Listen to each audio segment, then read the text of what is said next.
Hey guys, it's Lauren with Divided by Sight, and today we are doing the story idea Authortube tag, which I found on Author JC Carpenter's channel. If you guys are stuck with writing and need new creative idea, you come to the right place. So welcome back if you're a returning guest, and if you're new, don't forget to hit the subscribe button and the bell icon for future videos and live streams. As usual, I'll be reading questions for Lauren. Thanks, Nikki! So, first question is current story idea. So, what story are you working on right now? So, right now, I have a list of current projects, of course. You mean the scroll? The scroll. So, I am editing my poetry book, which is a collection of poems that I've written called Ignited by Melodies. I was trying to think of what it's called. Nice. And that is something I'm hoping to release either February or April of 2021.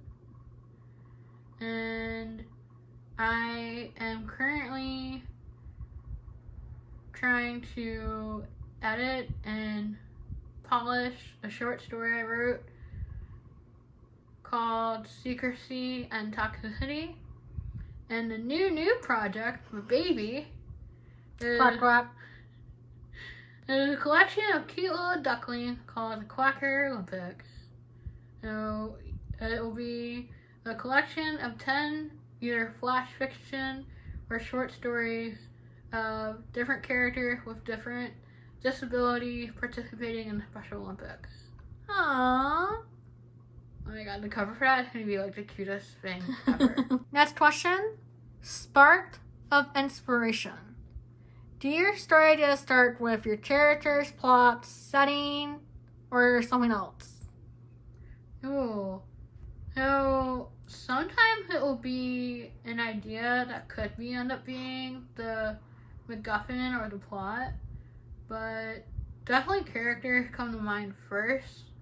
Like, I can think of and then map out character sheets for the entire book or even entire series before I work on the plot or the world building. If I basic grounded in the real world, it's easier to do world building, but I seem to struggle more when I try to make up my own thing. And then plot. My area. Yeah. I'm still struggling to use outlines. Outlines are scary. Next question. Brainstorming. How do you puzzle piece your story together? Do you start from beginning to end to beginning? Ooh. Yeah, usually when I am given an idea, I am what they call either a discovery writer or a pantser. So I'll take the idea and I'll hit the ground running. And then I'll start to either like derail in the middle or struggle with the ending. So again, usually I'll just start from the beginning and push forward.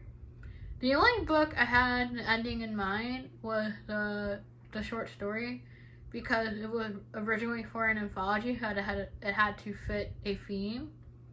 And the only way I was able to fit the theme into my idea was how I wanted it to end. And then it's funny, even writing it, Nicole was kind enough to help me do an outline. Which you ignored. You see fragments of it in the story. Mm-hmm. But yeah, even then, like, I think the shining moments is near the middle or the end of the book. And usually it's weird, because usually it's the other way around. Next one. Dump or toss. How do you know when to keep or toss a story idea? You said dump. Really? I know, I'm like 10. Child. What are you, 10? You are. That's a good question. Usually I will stick with an idea until the very end, unless continuing that idea or like trying to piece it together derails into something entirely different. Like another entry for an anthology. It was supposed to be a short story. So I was struggling, and I thought it would be fun for Nicole to help me co-write it. the next thing I know, it's like 2 novels combined. There's not even a clear idea of what the story went, like, what is the beginning, what's the end of the story, and there's no clear plot at all. Like, it could have just been, like, a fan fiction piece. I mean, start off a short story and turn into a fanfic. I mean, fanfic are awesome. But I couldn't admit that. Yeah. That's the only example I can think of. Because I'm pretty stubborn. If I have an idea, I'm going to see it all the way through. That's true. But that was a train wreck. I forget to laugh it. I mean, you do. That'd be cool to come back to one day. As a scroll. Like a play on like a Cinderella retelling. That's what it was. That was Yeah. your idea. And then you let me take run of it. And it went... Question. Original idea. When you're done writing a story, how much of the original idea is still in it?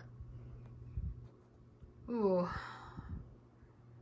That depends. If you're writing a piece by yourself, unless, you know, during the hero draft and like edits, you change a lot of it, I feel like there still would be fragments there. But when you're co-writing a piece with an author, it's very easy to either totally rewrite the entire thing or like change the middle or the ending because you're both coming at it from a different perspective. And you're trying to mend 2 pieces together. Like, you're going to have an idea, and then the co-author's going to have an idea based on what you wrote. So you have to find that perfect balance. Otherwise, it's going to be two halves to 2 stories. And the reader is going to be like, this doesn't flow. What am I reading? Right. And I've read stories like that, and it's, you know. Yeah, it's called House Night. Ooh, burn! I'm sorry. I hate that series for many reasons. But yeah, I mean, it's only a disservice to the reader because it's not clear on what they're reading. And it's a train wreck. Wow, I can't believe we went there. I'm sorry, but I hate how they share magic, and I hate how parts of it written. Again, it's 2 different people writing 1 story. Right. And it doesn't blend well. And as I said, I find like that series insult to Magical Community. Yeah, if you want to get an example of how to write magic, read Hercules 3. Next question. Hide or share? Do you share your ideas or stories with friends and family, or do you keep it to yourself? I can't keep anything to myself. That's true. Whenever I have an idea that I think I can work into a short story or a poem or a novel, the first person I tell is Nicole. It's like, hey, hear my idea and tell me if it works. Tell me what I can iron out to make it better. I mean, it's not just stories, it's anything. You couldn't. I'm like a small child that wants attention. Pretty much. But see, at least when it comes to story ideas, I have a plan. I want you to help me work out the kinks and make it perfect. Next question. Dreams. Have any of your ideas originated from a dream or nightmare? I would have said no until recently. A lot of times I don't really remember my dreams. Even nightmares. If I have a nightmare, I'll recall waking up crying or waking up being startled, but not remember why. And then recently I was asked if I had any pieces to submit, but they could only either be 500 to 5,000 words, which is not something I'm known for, writing things that are short. I mean, I consider that to be short, but I mean, I'm crazy. I overwrite. So I had a dream come to me. I wrote it down. I haven't tried to write it yet because I kind of had a writing funk. I'm hoping to get out of that today, this week. Maybe the food coma will inspire something. I mean, Thanksgiving, yeah, turkey day. Coma. But yeah, I'm hoping that maybe another dream will inspire another idea. I don't know why I've had like a writing dry spell. It's starting to annoy me. I think I might try like those writing sprints where you're given like 15-20 minutes and you just randomly write shit on a page until something comes out. Right. And just vomit words until like you push yourself out of that dry spell. Or let's just take a break, play a video game, or watch a movie once in a while. Maybe you just need inspiration. Question.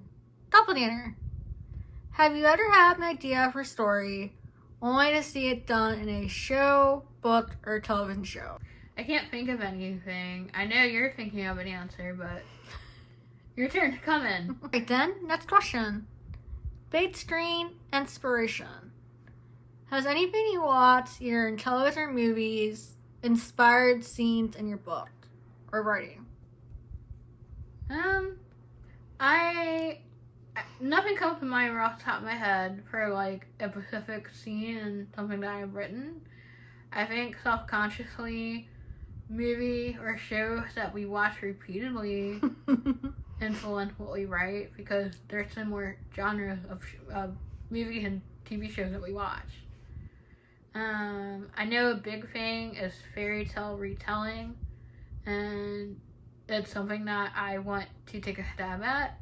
Oh, you should. Because we've grown up with Disney and even have read some of the stories that they originated from, like the Brothers Grimm tales, or like even the classic tales that were written by like the French and German authors.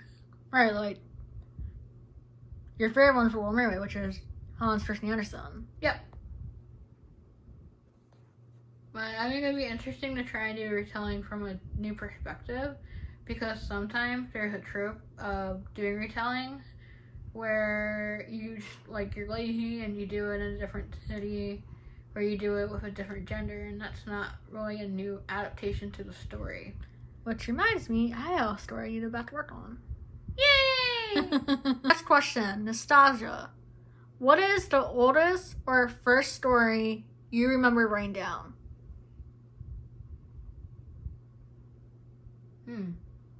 It's a good question. I think growing up and watching a lot of the Goosebumps or reading the Stephen King books, that I try to write a scary story. And I drew a lot of inspiration from the traditional ghost story where someone is murdered and investigating the murder, you realize it was like a spirit that had unfinished business. And I don't think I have any saved copies of it, because that was a time where I would write stories by hand, and we have moved around a lot. I do have a lot of older stories that I've written by hand. An older one that I still have that I'm very tempted to type up is one that I started typing up. It's a mermaid story. And I'm really surprised I went this route, because it has a lot to do with science, and it has a lot to do with altering DNA. Well, it's like, it was a sci-fi fantasy. Yeah, and that's Nikki's wheelhouse, not mine. And then I remember you have another one that was your takes on the book development. Yeah. A modern fairy tale. That would be cool to revisit.